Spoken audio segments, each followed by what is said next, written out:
Good evening, I'm Mitzi Borromeo.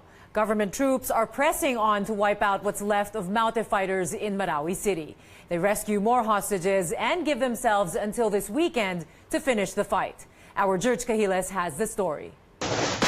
This military assault video was taken a day before Omar Maute and Isnilon Hapilon were killed. With the fluid situation, they had to plan and assess the condition from time to time, do cover fire, and save the lives of hostages. Soon after Liberation Day, some soldiers are already leaving Marawi as part of the downsizing of troops in the city. On Friday, Marawi's first responders, the Army's 1st Infantry Battalion, ends its tour of duty.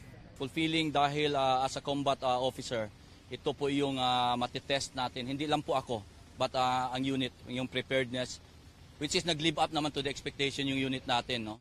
The battalion lost a soldier during their more than 4 months of stay in Marawi. 13 of their comrades were wounded, 3 of them still in the hospital.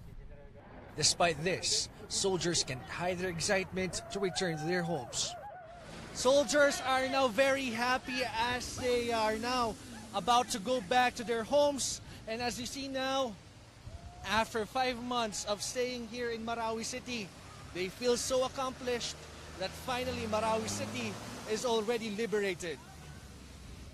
Masaya naman kami kasi pauwi na kami sa aming sa pamilya namin. While some soldiers leave for home, some are still engaging some 20 to 30 enemies in the main battle area. On Thursday, troops rescued 10 more hostages. AFP Western Mindanao Command Chief Carlito Galvez says among the rescued are 6 children and 4 women. Apart from these, 11 persons are being held in military custody as their identities are still being determined. Yung 11, hindi na po natin lang kung kung sila po ay member ng Maute or they are hostages. The military says 4 hostages are still with the Maute fighters. 2 foreign fighters are still being pursued, Ibno Kayim and Amin Bako. Meanwhile, the military has yet to recover the body of Malaysian terrorist Mahmoud Ahmad, although they still need to get more information on the circumstances surrounding his death. But the armed forces still consider the Maute group a threat despite the deaths of their known leaders. The military is still monitoring the group's movement along with Ansarul Khalifa Philippines, Bangsamoro Islamic Freedom Fighters, and the Abu Sayyaf group. Tandaan natin noong 2015 hanggang 2016, nung nagkaroon ng matinding bakbakan dyan sa Butig. At sinasabi natin almost na-wipe out na sila. Parang ilaw sa kandila na nagpi-flicker tapos nabuhay uli. So, maaring mangyari uli yan. Galvez says Maute fighters are now confined in 3 buildings and he hopes the fighting will be over by the weekend. From Marawi City, George Cahiles, CNN Philippines. Soldiers who fought against rebels in Marawi are finally back home. They get a hero's welcome at the Philippine Army headquarters in Fort Bonifacio. Our Ivy Sanar joins us live from Taguig City. Hi, Ivy. It must be a very emotional time there. What is the mood there now?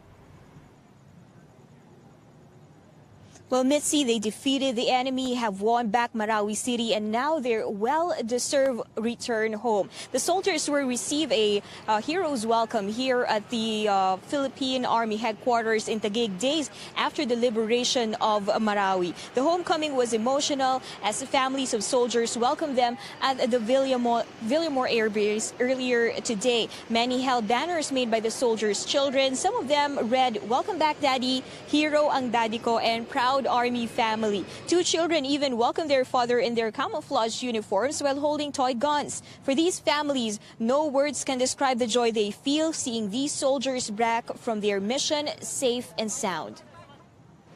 Nung first day na hinatid namin sila, grabe yung iyak namin. Yung kaba namin na baka hindi na siya makauwi ng buhay. Ganun. Pero ngayon, umihiyak kami kasi tears of joy kasi masayang-masaya kami nakabalik sila ng ligtas. Nung wala siya, sobrang malungkot. Laging nag-iisip, di makatulog ng maayos, kung okay ba siya, kumakain, ganun po. Kita-kita ko po yung pagkababa niya sa aeroplano, kita-kita kong tuwan-tuwa rin po siya. From day 1, biling-biling niya, huwag kakalimutan magpamisa. Kaya for 5 months, araw-araw may pamisa po kami para sa kanya. Soldiers also felt huge relief of being able to see their families again. These troops were among the first to be deployed in Marawi when the fighting broke out on May 23. They will now return to their mother units after nearly 5 months in the battlefield. And the death of the terrorist leaders Omar, Maute, and Isnilon, Hapilon on Monday led to Marawi's liberation. It also marks the beginning of the long road to rebuilding and rehabilitation of Marawi. Mitzi? Tough job ahead, but it's so nice seeing families reunited. So much happiness. Thank you, Ivy Saunar, reporting there.